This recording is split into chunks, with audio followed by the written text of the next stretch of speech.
Ok, donc là on démarre une deuxième vidéo toujours sur Vendôme, hein, bien sûr. Donc là, Tour Saint-Martin, qui est un ancien beffroi. Donc là on est encore une fois sur du post-gothique pré-renaissance. On a ce qu'on appelle des anses de panier. Donc anses de panier, c'est un motif architectural propre à la Renaissance, mais on a également un peu de style gothique flamboyant qui va aller parfaitement avec l'abbaye qu'on a à la gauche, là-bas, à notre gauche. Qui lui pour le coup est de l'époque plutôt 13e, 14e siècle. Donc là avant c'était une église, hein. Ils ont laissé seulement le beffroi, mais bon, voilà, j'étais pas né donc quand il y avait encore l'église, parce que l'église on pouvait encore la voir, ma mère par exemple l'a vue avant qu'elle soit abattue pour des raisons, je sais plus pourquoi d'ailleurs, enfin bref. Donc bah là encore une fois on a des restos, il y a Coccinelle, Biedronka, hein, les vrais savent. Donc là, les appartements un peu type parisien, c'est ça qui est drôle, c'est que Vendôme fait beaucoup penser à Paris dans certains quartiers. Et là en face, on a un des joyaux architecturaux de toute la France, c'est l'abbaye de la Trinité. Je le fous très bien sur YouTube, remarque le film, comme ça pourrait être marrant.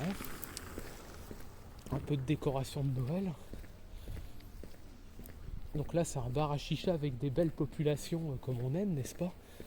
Si, ça passe sur YouTube, vous pouvez le dire, il n'y a pas de problème. Et donc là, on est sur l'abbaye de la Trinité. Alors l'histoire c'est quoi? La façade de cette abbaye a été finie au XVIe siècle. Je crois que c'est au XVIe, 1500 et quelques, c'est au XVIe normalement. Par un architecte qui s'appelle Jean de Beauce. Bon, s'il y a Beauce dans le terme, c'est que forcément le mec est bon, quoi. Alors, c'est quoi l'histoire de cette abbaye? Donc alors l'histoire de cette abbaye, elle est assez simple.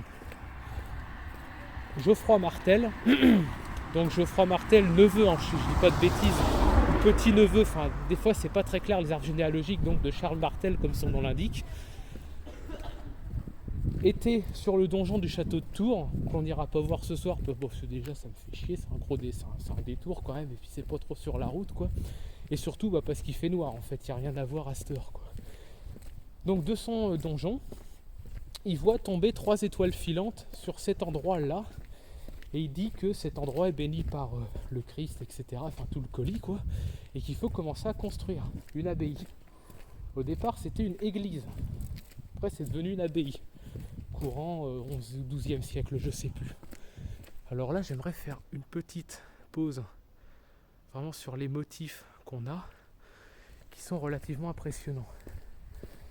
Et quand j'étais encore en France, je crois que c'était l'année où j'allais me tirer en fait, j'avais fait la visite guidée du clocher, que je connais bien aussi, le clocher, donc c'est le plus vieux, c'est le plus vieil élément de cette église, il date environ du 11e siècle. Donc là en fait il a littéralement 1000 ans. Voilà. Ça c'est ce qu'on appelle un empire de 1000 ans, là pour le coup on en a un. Donc là ensuite on a un petit prieuré qui lui date d'un tout petit peu après, c'est style Renaissance, hein, on est encore une fois avec les... Là, ah oui, là par contre, là on ne voit plus rien. Ah, je sais pas si on va bien voir quelque chose avec mon histoire. Là, non, on verra.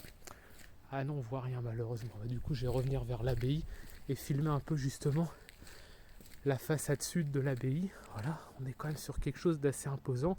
Donc là, pour les mecs calés en architecture, ils ont reconnu le style gothique simple. Là, on est sur du gothique simple.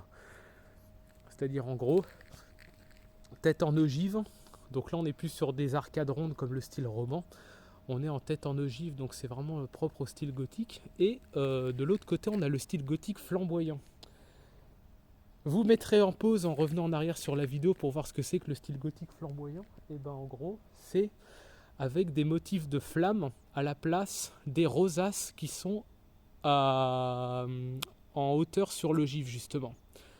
C'est un style assez rare en France. On l'a beaucoup en région centre parce que il se trouve que les initiateurs, Jean de Beauce, c'est pas lui, hein, parce qu'il est venu postérieurement à cette époque, mais ça s'est beaucoup initié par ici. Donc je vous laisse apprécier, puis maintenant, écoutez, j'ai envie de dire, on va couper les gars.